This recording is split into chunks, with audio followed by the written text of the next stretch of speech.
Satu korban pesawat ATR dievakuasi dari Jurang Bulu Saraung oleh 30 personel SAR. Panglima Komando Daerah Militer, Pangdam, 14 Hasanuddin, Maijen TNI Bangunawoko, mengatakan bakal mengevakuasi korban jatuhnya pesawat ATR 42500 menggunakan helikopter jika cuaca memungkinkan.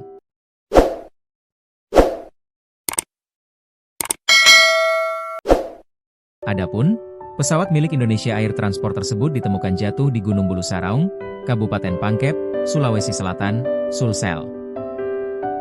Basarnas, kata Bangun, telah berhasil menemukan dua bagian besar dari badan pesawat, yakni ekor pesawat dan jendela pesawat. Namun, Bangun mengatakan bahwa kondisi cuaca dan medan di tempat kejadian sangat ekstrim. Cuaca sekarang di daerah tempat kejadian cukup berkabut, ungkapnya saat konferensi pers terkait update pencarian pesawat ATR 42500, Minggu, 18 Januari 2026, dikutip dari YouTube Kompas TV. Untuk pencarian korban, Bangun menjelaskan nanti akan dievakuasi menggunakan helikopter jika cuaca memungkinkan. Alhamdulillah di puncak Gunung Bulu Saraung ini ada tempat yang memungkinkan untuk pendaratan heli, sehingga kita bisa menurunkan tim SAR. Kalau sudah menemukan korban, berupa jenazah atau sebagainya, kalau cuaca memungkinkan kita akan evakuasi menggunakan heli, dengan catatan safety first, apabila kondisi cuaca dan medan memungkinkan, paparnya. Jika tidak memungkinkan, evakuasi korban nanti akan dilakukan melalui jalur pendakian biasa untuk dibawa ke posko induk pencarian pesawat di Kecamatan Baloci, Kabupaten Pangkep. Kalau tidak, nanti kita akan bawa korban ke pos yang sudah berfungsi, yaitu di wilayah Kabupaten Pangkep, khususnya dari pos Desa Tengkubulu. Di sana sudah ada pos gabungan, terdiri dari TNI, Polri, dan pemerintah daerah, ujar Bangun. Pesawat dengan rute Yogyakarta-Makassar tersebut, sebelumnya disewa Kementerian Kelautan dan Perikanan, KKP, untuk patroli udara di wilayah pengelolaan perikanan negara RI 712 dan ada 7 kru serta 3 penumpang di dalamnya.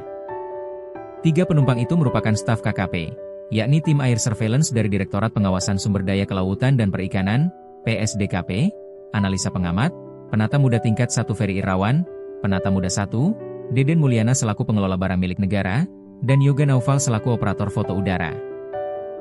Perlu kami sampaikan bahwa benar terdapat pegawai KKP dalam pesawat tersebut yang melakukan misi pengawasan sumber daya kelautan dan perikanan melalui udara atau air surveillance di wilayah pengelolaan perikanan negara Republik Indonesia, kata Sakti dalam konferensi pers di kantor KKP, Jakarta Pusat, Sabtu, 17 Januari 2026, malam.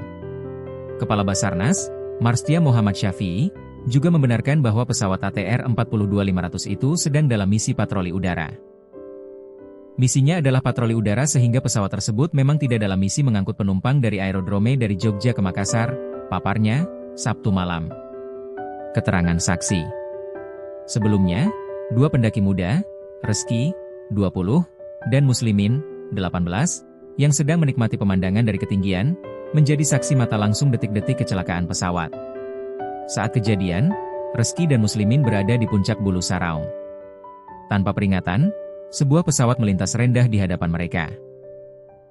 Saya lihat pesawatnya dikikis itu gunung, Bulu Saraung, lalu meledak dan terbakar. Sekitar jam 1 siang, pukul 13 WITA, kata Reski dengan suara masih bergetar saat menceritakan kembali peristiwa yang ia saksikan, dikutip dari tribun-timur.com. Dalam hitungan detik, pesawat itu menghantam lereng gunung, ledakan disertai api membuat Reski dan Muslimin terpaku ketakutan. Reski mengatakan, jaraknya dengan lokasi ledakan hanya sekitar 100 meter.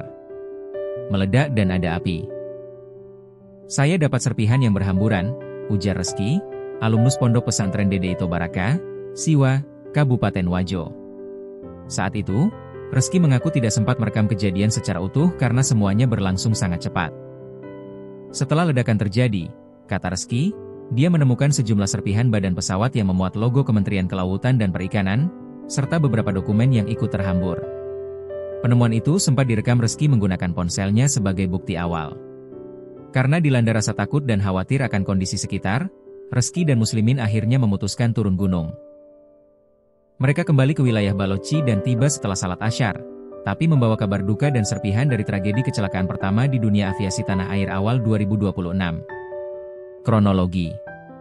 Pesawat dengan registrasi PKTHT itu dilaporkan kehilangan komunikasi setelah menerima arahan terakhir dari Air Traffic Control, ATC, Makassar Area Terminal Service Center, METS.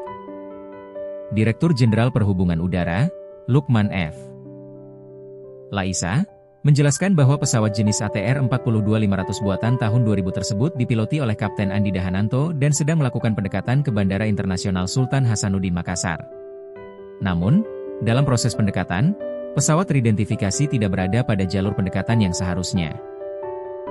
Dalam proses pendekatan ke landasan pacu RW21, pesawat teridentifikasi tidak berada pada jalur pendekatan yang seharusnya, sehingga ATC memberikan arahan koreksi posisi, ujar Lukman, dikutip dari tribun-timur.com. ATC kemudian menyampaikan beberapa instruksi lanjutan agar pesawat kembali ke jalur pendaratan sesuai prosedur. Namun setelah penyampaian arahan terakhir, komunikasi dengan pesawat terputus dan dinyatakan lost kontak, jelasnya. Menindaklanjuti kejadian tersebut, ATC Makassar langsung mendeklarasikan fase darurat Detresfa, Distress Phase, dan berkoordinasi dengan Basarnas serta aparat kepolisian. Airnav Indonesia Cabang MEDS juga segera menghubungi Rescue Coordination Center, RCC, Basarnas Pusat dan Polres Maros untuk mendukung proses pencarian dan pertolongan. Daftar korban. Termasuk 3 staf KKP, berikut adalah daftar lengkap korban jatuhnya pesawat ATR 42500. Tim Air Surveillance itu dari Pengawasan Sumber Daya Kelautan dan Perikanan, PSDKP. 1. Ferry Irawan, Penata Muda Tingkat I, Jabatan Analis Kapal Pengawas. 2. Deden Mulyana, Penata Muda Tingkat I, Jabatan Pengelola Barang Milik Negara. 3. Yoga Naufal, Operator Foto Udara. 7 kru yang berada di dalam pesawat. 1. Kapten Andi Dahananto. 2. Yuda Mahardika. 3. Haryadi. 4. Franky Detanamal. 5. Junaidi. 6. Florencia Lolita. 7. Esther Aprilita S. Ya, ini serumpat yang dimana kita akan mengikuti jalur yang dimana jalur ini jalur dari petunjuk dari masyarakat yang bisa mengakses tempat di mana ditemukannya korban kemarin, karena anggota di sana ada sekitar 8 orang saat ini stay di sana, karena kemarin kita mencoba untuk mengangkat korban untuk dari evakuasi dari atas itu tidak mampu, terkendala dengan cuaca. Jadi kita mengambil opsi untuk melakukan evakuasi melalui lewat jalur masyarakat. Artinya korban dievakuasi lewat jalur darat, Pak ya? Iya, jalur darat. Siap. Ada 30 tadi yang diperangkat ya, Pak? Iya, ada 34 orang. Ini misinya tim pertama ini untuk evakuasi memang. Ya, ini untuk selain melakukan pencarian, juga melakukan evakuasi.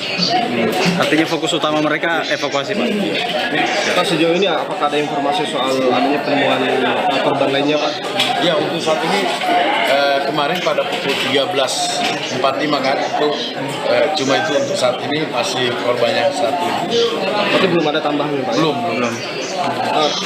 Kondisi Medan bagaimana, Pak? Bisa dijelaskan? Ya, ini yang kondisi Medan yang memang jarang dilalui dengan masyarakat dan memang tidak ada perkebunan di situ. Maka dari itu memang jalur yang kita ambil ini memang jalur cukup ekstrim untuk melakukan evakuasi. Kan ada tambahan 4 tim dari bawah, dari selatan itu dari Maros, itu menuju dinding bawah ketinggian. Karena kan kita tahu nih posisi ketinggian itu bentuknya terjal baru landai ke sini. Sehingga yang seperti yang diaturkan itu dimungkinkan sampai ke dasar. Kita sudah mengirimkan ada 4 tim gabungan dari SAR, Basarnas, TNI, Polri, termasuk maupun dan masyarakat sebagai pengunjung jalan menuju ke dasar jurang. Harapannya hari ini mereka bisa mengecek kondisi dasar tersebut, sehingga yang kita harapkan untuk penemuan jenazah semakin maksimal.